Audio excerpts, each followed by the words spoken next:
Hi friends, ഞാൻ നിങ്ങളുടെ മുന്നിൽ എത്തിയിരിക്കുന്നത് ഒരു സർപ്രൈസുമായിട്ടാണ്. ഞാൻ പാലക്കാട് ജില്ലയിലെ ഒറ്റപ്പാലത്തിനടുത്ത് മംഗലത്ത് കുറച്ച് സ്ഥലം വാങ്ങിയിട്ടുണ്ട്. അപ്പോൾ അതിൻ്റെ രജിസ്ട്രേഷനായിരുന്നു ഇന്ന്. അപ്പോൾ എൻ്റെ അമ്മയോടും ഹസ്ബൻഡിനോടൊന്നും ഞാൻ പറഞ്ഞിട്ടുണ്ടായിരുന്നില്ല. അപ്പോൾ അവർക്ക് ഇതൊരു സർപ്രൈസ് ആയിരുന്നു. ഇതൊരു വിഷു കൈനീട്ടം പോലെയാണ്. അപ്പോൾ ഞാൻ എൻ്റെ സ്വന്തമായിട്ടാണ് വാങ്ങിയിരിക്കുന്നത്, ആരുടെയും പേരിലല്ല, എൻ്റെ സ്വന്തമായിട്ടാണ്.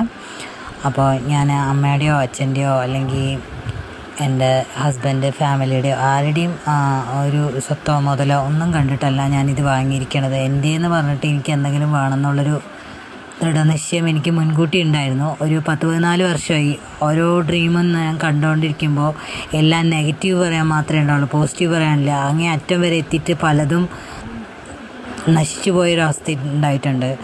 നമ്മളെ നെഗറ്റീവ് പറഞ്ഞ ആൾക്കാരുണ്ട്, നശിച്ചു പോകും അങ്ങനെ ഇങ്ങനെ എന്നൊക്കെ പറഞ്ഞിട്ട് നമ്മളെ കുത്തുവാക്കുകൾ പറഞ്ഞ ആൾക്കാർ, അങ്ങനെ നമ്മളെ നാട്ടിൽ അപവാദങ്ങൾ പറഞ്ഞ് ഇപ്പോഴും നടക്കുന്ന ആൾക്കാരുണ്ട്.